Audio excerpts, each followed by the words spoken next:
In the day's other headlines, after his prime minister was ousted by his parliament, French President Emmanuel Macron has vowed to stay in office until the end of his term.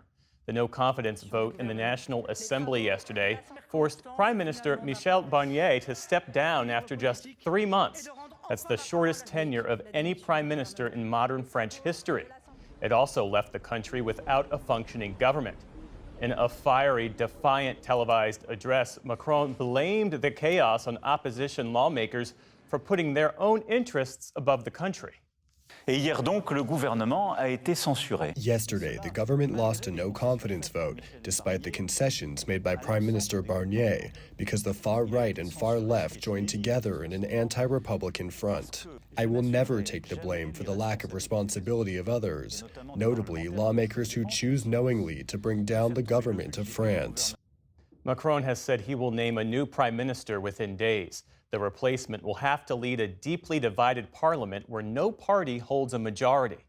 In New York City, the manhunt continues for the suspect who stalked and killed UnitedHealthcare CEO Brian Thompson yesterday. Today, the NYPD released this photo taken in the lobby of a nearby hostel of a man wanted for questioning in connection to the killing. Law enforcement officials also said shell casings found at the scene were inscribed with the words deny, defend, and depose. Some of those are terms associated with ways insurance avoids paying claims, though police say they're still working to establish a motive for the killing. The Department of Justice has found that Memphis police routinely used excessive force and discriminated against the city's black residents.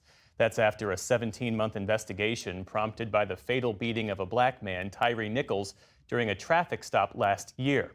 The report said Memphis officers cite or arrest black people for things like disorderly conduct at nearly 4 times the rate of whites. It also found officers would punch or kick people who were already handcuffed or restrained.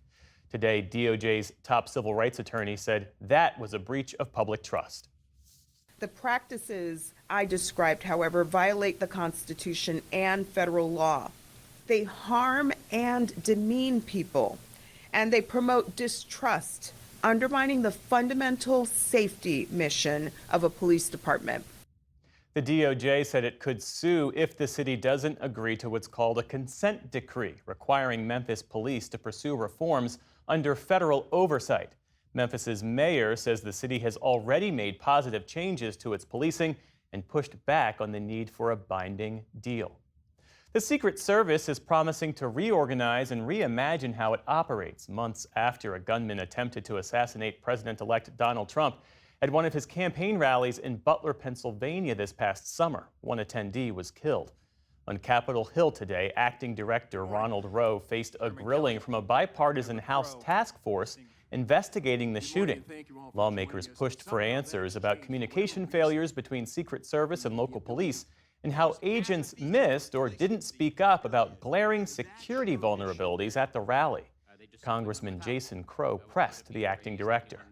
Can you speak to that culture and how you change that culture so that folks speak up and everybody's empowered to make necessary changes on the spot if they need to? We have to get back to that. And I think training, which touches everything from the cradle of your career all the way to the end of your career. Training is where we need to make that investment. The task force will release a report on its findings along with recommendations later this month. And stocks fell on Wall Street ahead of tomorrow's big jobs report. Concerns about the French economy have also sent waves through the global markets. The Dow Jones Industrial Average dropped more than 0.5 percentage point. The Nasdaq fell slightly lower, and the S&P 500 also fell, but all stocks stayed close to their record highs. Still to come on the NewsHour, President-elect Trump's transition team finally agrees to background checks, but concerns remain about U.S. security interests. And a new documentary examines the first Trump administration's migrant family separation policy. This is the PBS NewsHour from the David M. Rubenstein Studio at WETA in Washington and in the West from the Walter Cronkite School of Journalism at Arizona State University.